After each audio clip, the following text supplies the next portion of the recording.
once again my dear friends, welcome to all my dear students and friend in your YouTube channel Daksh English Classes. Friends, we will discuss about the important topic time and tense, that is continue for a long time. This is the video number 7. My friends, we will continue the topic simple past tense. I have completed the topic simple past tense according to basic structure. Friend दोस्तों, आज हम बात करने वाले हैं simple past tense के बारे में, जो मैंने आपको पहले करा दिया था, यानी कि इसका बेसिक स्ट्रक्चर कवर करा दिया था। आज हम थोड़ा सा इसमें इसके बेसिक कॉन्सेप्ट के बारे में बात करेंगे कि इसमें कितने स्ट्रक्चर्स और हैं और इसमें कितने कॉन्सेप्ट अभी बचे हुए हैं। थोड़ा आज हम एडवांस की बात करेंगे। और यदि आपने ये वीडियो लास्ट वाली वीडियो नहीं देखी है दोस्तों, तो आप वीडियो को देख सकते हैं। और दोस्तों, मैं आपको बताना चाहता हूँ, यदि आप इंग्लिश को एक सिस्टमेटिक तरीके से पढ़ना चाहते हैं, और यदि आप इंग्लिश को सिस्टमेटिक तरीके से पढ़ना चाहते हैं और सारे जितने भी टॉपिक्स हैं उनको आप एक क्रमबद्ध तरीके से कवर करना चाहते हैं, तो ये आपके लिए बहुत ही अच्छा प्लेटफॉर्म है। आप इस चैनल को सब्सक्राइब कर सकते हैं और आप वीडियो क्लास को कंटिन्यू कर सकते हैं। आप इंग्लिश में वीक हैं, कमज़ोर हैं, आप महसूस करते हैं कि मैं इंग्लिश में अच्छा स्कोर नहीं कर पाता हूं, तो आप सारे टॉपिक सीक्वेंस वाइज देखिए। तो दोस्तों, आज हम without wasting any time we will continue the topic. तो सिंपल पास्ट इंडेफिनिट के बारे में हमने बेसिक स्ट्रक्चर कवर करा दिया है। यदि आपने नहीं देखा है तो आप उस वीडियो को देख सकते हैं दोस्तों। तो इसमें आज मैं बात करने वाला हूं, it is used to express an action completed in past. ये मैंने कल ही कवर करा दिया था कि इस सिंपल पास्ट टेंस का यूज होता है दोस्तों कि इसमें कोई एक्शन होगी वो कंप्लीट हो चुकी होगी, किसमें, पास्ट टेंस में ही कंप्लीट हो गई होगी कोई भी एक्शन। जैसा कि हमने पास्ट टेंस का मतलब क्या होता है, जो समय बीत गया है, ठीक है। तो इसमें हमने एग्जांपल ले सकते हैं, Jatin went to market yesterday. इसका मतलब क्या है, जतिन कल बाजार गया। तो क्या पास्ट टेंस है, कोई भी एक्शन पास्ट में हुई और पास्ट में ही कंप्लीट हो गई, तो इसका मतलब क्या है, जतिन हमारा सिंगुलर सब्जेक्ट है और ये एफर्मेटिव सेंटेंस है। सब करा दिया हूं मैं कवर।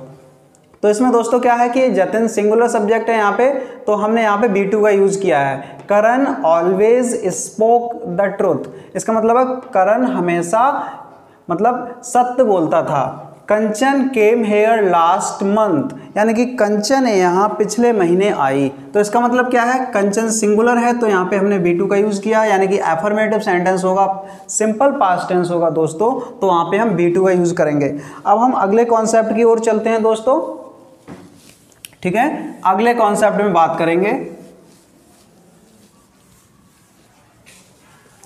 अगला कॉन्सेप्ट इसमें है टाइम एक्सप्रेसिंग वर्ड्स होते हैं दोस्तों। टाइम एक्सप्रेसिंग वर्ड्स, जिन्हें एडवर्ब्स कहते हैं, एक्सप्रेसिंग वर्ड्स होते हैं, यानी कि समय को बताने वाले कुछ शब्द होते हैं, पर्टिकुलर वो सिंपल पास्ट टेंस में यूज होते हैं। जैसे यहाँ पे हमने लिया, यहाँ पे आपका आ जाएगा ऑलवेज, ऑलवेज, ठीक है, दिख रहा है इतना, हाँ, तो ऑलवेज आ जाएगा। उसके बाद हम यहाँ पे नेवर, इसके बाद में ऑफन, ये सिंपल प्रेजेंट में भी यूज होते हैं। तो ऑलवेज, नेवर, ऑफन यहाँ पे हम यूज कर सकते हैं। ओकेजनली,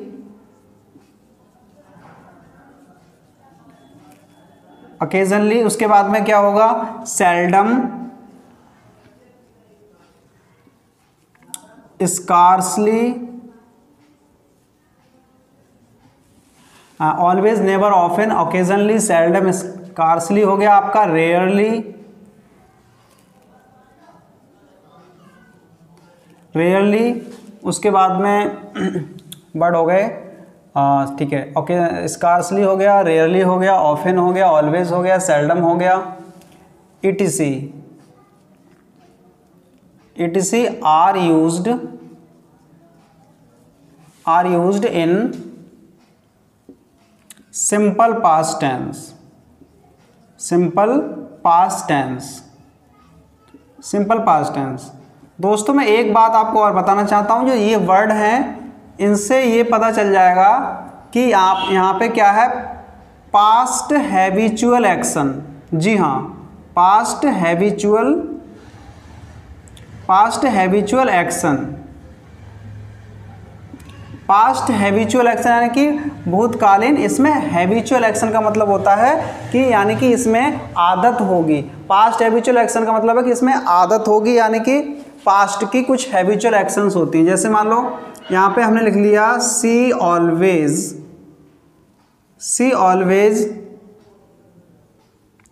केम लेट, ठीक है। तो इसमें ऑलवेज आ गया, यानी कि वह हमेशा लेट आती थी। तो इसका मतलब क्या होगा, ये आपकी हैबिचुअल एक्शन होगी पास्ट टेंस में। इसमें स्ट्रक्चर बताने की जरूरत नहीं, क्योंकि मैंने लास्ट वीडियोस में ये सिंपल पास्ट टेंस को मैंने कवर कराया है, बिल्कुल बेसिक से कराया था, इसमें कोई भी प्रॉब्लम नहीं थी, ठीक है। अब देखो यहाँ पे हमने सी ऑलवेज केम B2 लगी है यहाँ पे, तो सी ऑलवेज केम लेट, ठीक है।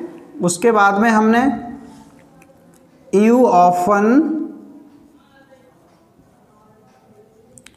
often wrote a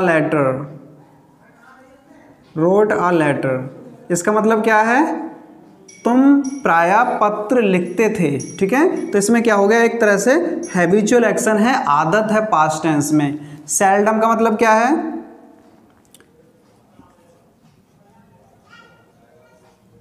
they seldom came hair, ठीक है। वे यहाँ कभी कभी आते थे। देखो यहाँ पे ऑलवेज का मतलब सदैव होता है, नेवर का मतलब कभी नहीं, ऑफन का मतलब प्रायः, ओकेजनली का मतलब कभी कभी, ठीक है। सेल्डम कभी कभी, स्कार्सली मुश्किल से, रेयरली शायद ही, ठीक है, शायद ही कभी, ठीक है, etc। ये वर्ड होते हैं तो वो सिंपल पास्ट टेंस में इनका यूज़ किया जाता है, और पास्ट टेंस की जितनी भी हैबिचुअल एक्शन होती हैं उसमें हम इनका यूज़ कर सकते हैं, ठीक है। तो यहाँ पर क्या है, तो सी ऑलवेज केम लेट, यानी वह हमेशा लेट आती थी। You often wrote a letter, तुम प्रायः पत्र लिखते थे। They seldom came here. मैं एक बात और बताना चाहता हूँ कि ये वर्ड ऑलवेज यानी कि हमेशा ये सब्जेक्ट के बाद और मेन वर्ब से पहले यूज होते हैं, यानी कि सब्जेक्ट के बाद में ये वर्ड आते हैं, ठीक है, उसके बाद में। अब देखो हम नेक्स्ट टॉपिक में इसी में ही बात करते हैं नेक्स्ट कॉन्सेप्ट की। आई होप ये आपको समझ में आ गया होगा। अब नेक्स्ट कॉन्सेप्ट हमारा है, इसमें होता है कुछ टाइम एक्सप्रेसिंग वर्ड और भी हैं। जैसे हम यहाँ पे लिखते हैं यस्टरडे अगो,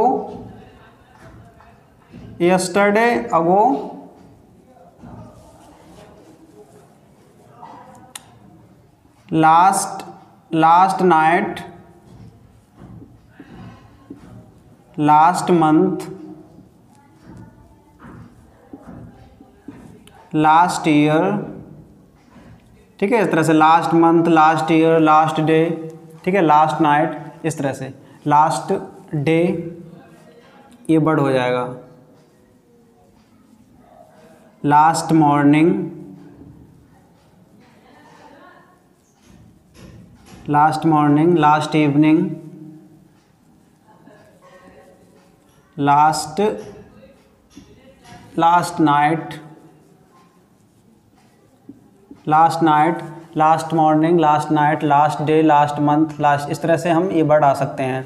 इसके बाद में हम बोल सकते हैं यहाँ पे मॉर्निंग, लास्ट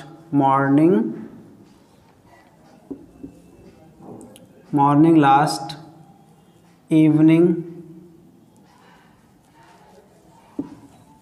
यहाँ पे लिख सकते हैं इवनिंग लास्ट, ठीक है, morning last, evening last,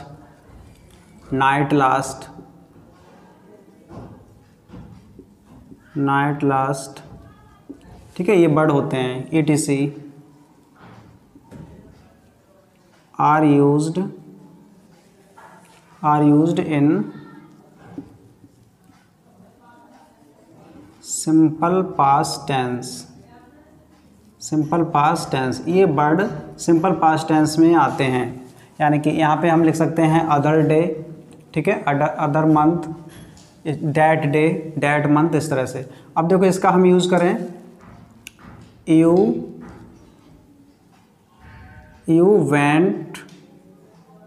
you went to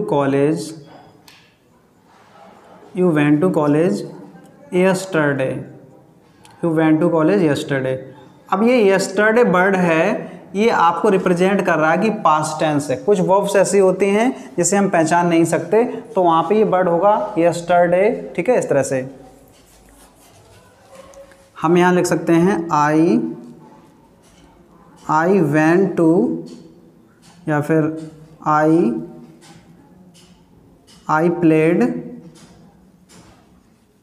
I played cricket in जनवरी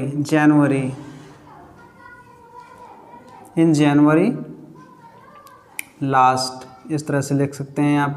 यहाँ पे देखो दोस्तों, यहाँ पे और भी हम लिख सकते हैं इन जनवरी 1990, ठीक है, 1990, इन जनवरी 2020, ठीक है, इन मार्च, इन अप्रैल, इन अगस्त। इस तरह से हम यहाँ पे लास्ट में लगा सकते हैं।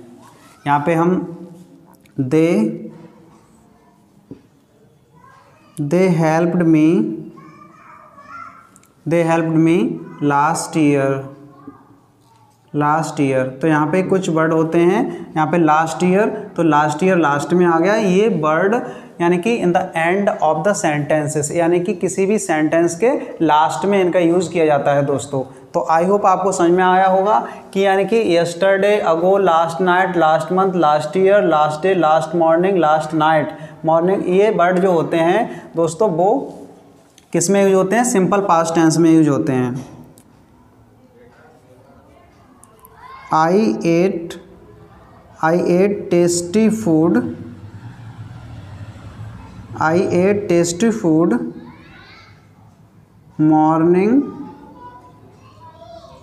मॉर्निंग लास्ट, यानी कि पिछले सुबह मैंने टेस्टी फूड खाया था, स्वादिष्ट भोजन खाया था। ठीक है, तो इसमें क्या हो गया, यहाँ पे मॉर्निंग लास्ट हो गया, पिछले सुबह। ठीक है, लास्ट ईयर पिछली साल। ठीक है, other day.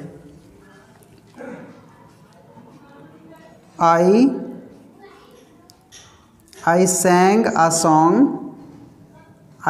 song other day. ठीक है, यहाँ पे अदर डे भी आ जाएगा, डेड डे भी आ जाएगा। इस तरह से हम यहाँ पे पास्ट टेंस में यूज़ करते हैं। दोस्तों एफर्मेटिव सेंटेंस में बी टू का यूज़ करते हैं, जो हमने आपको बेसिक क्लासेस में कवर करा दिया है दोस्तों। अब ये हमारा नेक्स्ट कॉन्सेप्ट इसी में होगा। इसके बाद में हम यूज़ कर सकते हैं सिंपल पास्ट टेंस के लिए, सिंपल पास्ट टेंस का यूज कर सकते हैं कंडीशनल सेंटेंस में भी। जी हाँ दोस्तों, कंडीशनल सेंटेंस यानी इफ क्लॉज में।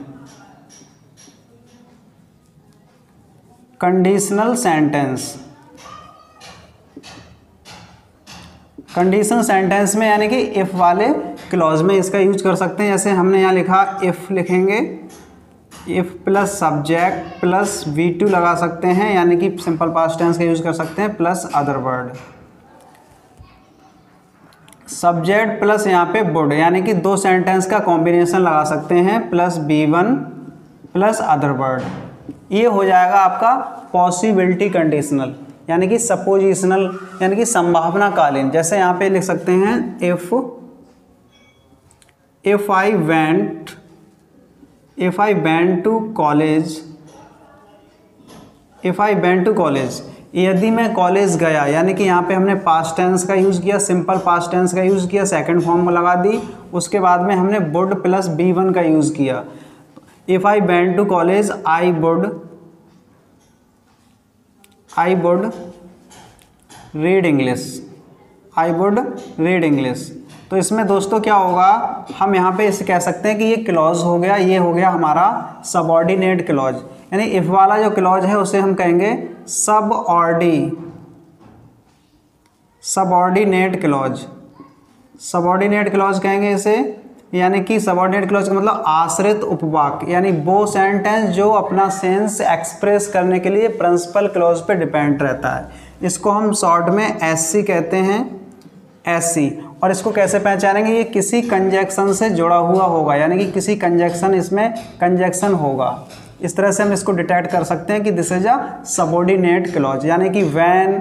ठीक है, इस तरह से WH वर्ड होंगे, अनटिल होगा टिल, इस तरह से इफ होगा, ये वर्ड होंगे यहाँ पे। तो यहाँ पे इफ़ वाला जो क्लॉज है वो सबऑर्डिनेट क्लॉज है, वो हम बनाते हैं सिंपल पास्ट टेंस में, यानी ये सेंटेंस का स्ट्रक्चर हमारा किसका होगा, सिंपल पास्ट टेंस का, ठीक है, सिंपल पास्ट टेंस का, SP सिंपल पास्ट टेंस।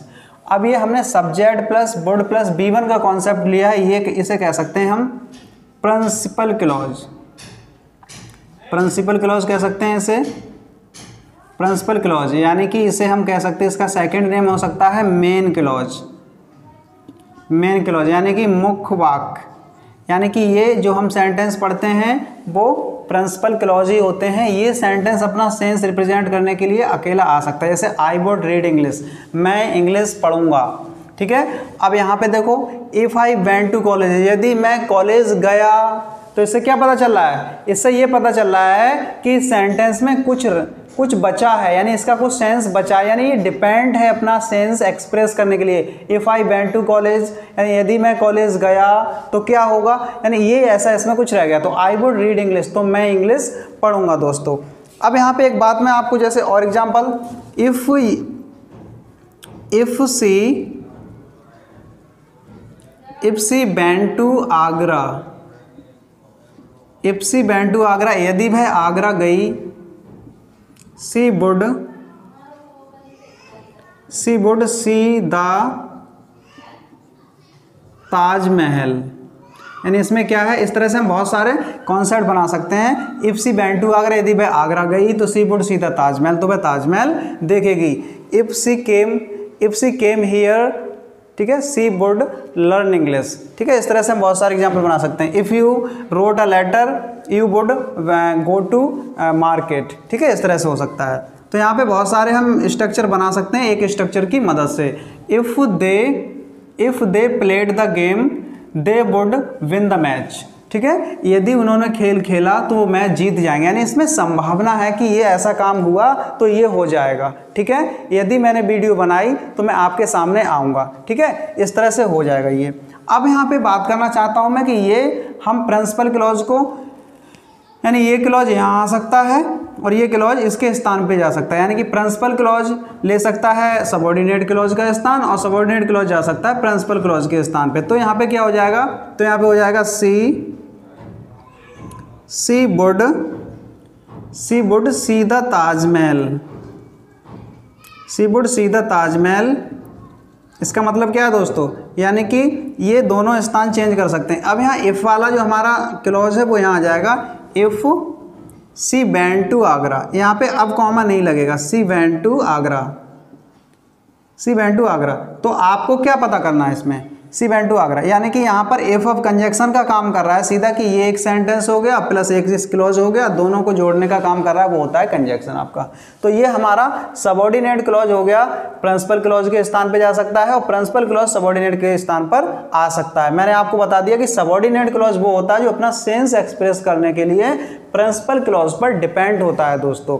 और उसे कैसे पहचाने, तो वो किसी कंजक्शन से जुड़ा होगा, कंजंक्शन से जुड़ा होगा दोस्तों, ठीक है। तो मैं आपको आई होप आपको ये समझ में आया होगा। अब हम इसमें दूसरा कॉन्सेप्ट हमारा ये है,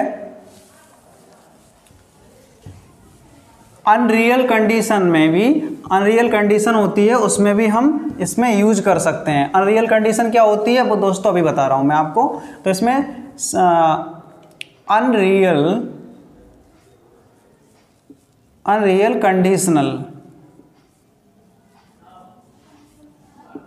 कंडीशनल सेंटेंस होते हैं, ठीक है। उसमें क्या कॉन्सेप्ट होगा, तो उसमें आएगा सबसे पहले इफ आ जाएगा, if plus subject, if plus दोस्तों यहाँ पे क्या लगाएंगे हम, सब्जेक्ट लगा सकते हैं। उसके बाद में यहाँ पर वर का यूज होगा। अनरियल कंडीशन में क्या होता है, इफ प्लस सब्जेक्ट प्लस वर आएगा। उसके बाद यहाँ पर हम लगा सकते हैं क्या, नाउन लगा सकते हैं या फिर अदर वर्ड का यूज कर सकते हैं। तो A plus subject plus verb plus noun या अदर वर्ड, नाउन नहीं होगा तो कोई अदर वर्ड, एडजेक्टिव या कुछ और हो सकता है। उसके बाद कॉमा, फिर यहाँ पर सब्जेक्ट प्लस यहाँ पे वुड आएगा, would plus B1 plus other word, ये कॉन्सेप्ट इसमें यूज होगा। यानी कि हमारा ये वर है तो सिंपल पास्ट टेंस माना जाएगा, क्योंकि अगर वर के बाद में V4 होता तो वो कंटिन्यूस हो जाता, लेकिन वर के बाद में डायरेक्ट नाउन या अदर वर्ड है तो हमारा सिंपल पास्ट टेंस कहलाता है ये दोस्तों। तो इसमें क्या होगा, यहाँ पे एग्जाम्पल ले लेते हैं हम। If I were a teacher, यदि मैं टीचर होता,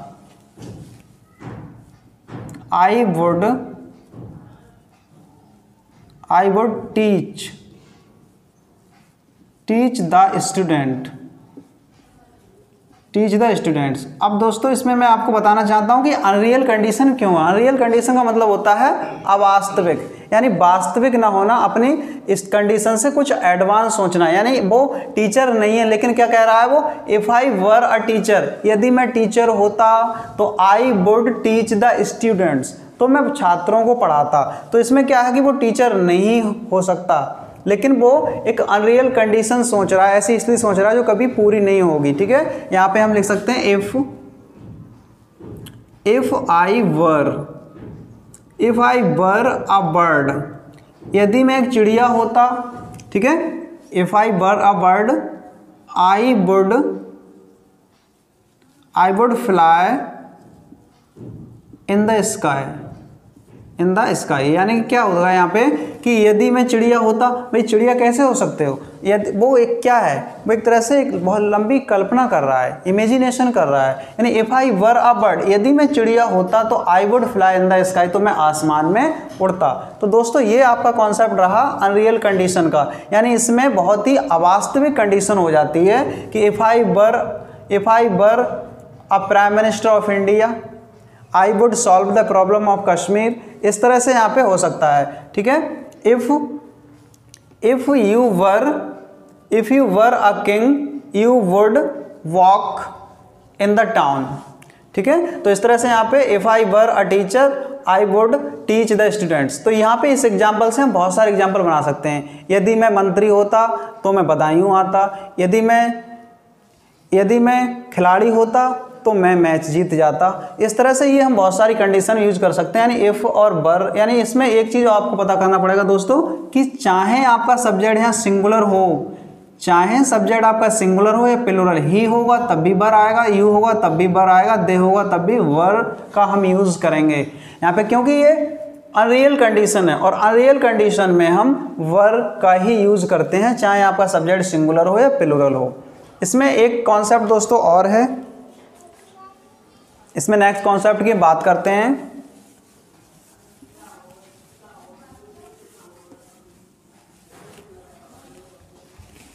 यहां पे हम लगा सकते हैं इट इज टाइम, या हम लगा सकते हैं इट इज हाई टाइम। ठीक है, ये लगा सकते हैं, यानी यही समय है या यह वही समय है, इस तरह से हम लगा सकते हैं। प्लस यहाँ पे हम लगा सकते हैं क्या, simple past tense. Simple past tense का कॉन्सेप्ट लगा सकते हैं। उसके बाद में it is time she started to play cricket. यानी कि इसमें क्या है कि हम कंडीशन तो आज की बता रहे हैं बट इसमें एक्शन पुरानी है, यानी ओल्ड एक्शंस है इसमें। जैसे मान लो इट इज़ टाइम, ये वही समय है, सी स्टार्टेड टू प्ले क्रिकेट, उसने क्रिकेट खेलना आरंभ किया था, यानी कि उसने क्रिकेट यहाँ खेला था, ये वही समय है। यानी कि समय तो हम, टाइम तो हमारा वही है लेकिन हमने एक्शन ओल्ड बताई है। It is the time you rain fast, यानी कि ये वही समय है, यू रेन फास्ट, आप तेज दौड़ते थे। ठीक है, तो यहाँ पर क्या है, यहाँ पे it is time, it is high time, it is about time लगाकर यहाँ पे सिंपल पास्ट टेंस के कॉन्सेप्ट को हम यूज़ कर सकते हैं दोस्तों। तो आई होप आपको समझ में आया होगा ये वीडियो, और इस वीडियो को पूरा देखने के लिए आपको बहुत बहुत धन्यवाद। और आप इस वीडियो को आगे बढ़ाएं, चैनल को सब्सक्राइब करें, लाइक करें और उन दोस्तों की मदद करें जिन्हें इंग्लिश की ज़रूरत है, इंग्लिश में वीकनेस महसूस करते हैं। और हम यहाँ पर लाते हैं सारे कॉन्सेप्ट इन अ सीक्वेंस वे में, और अब हम आपसे विदा लेते हैं, तब तक के लिए बाय।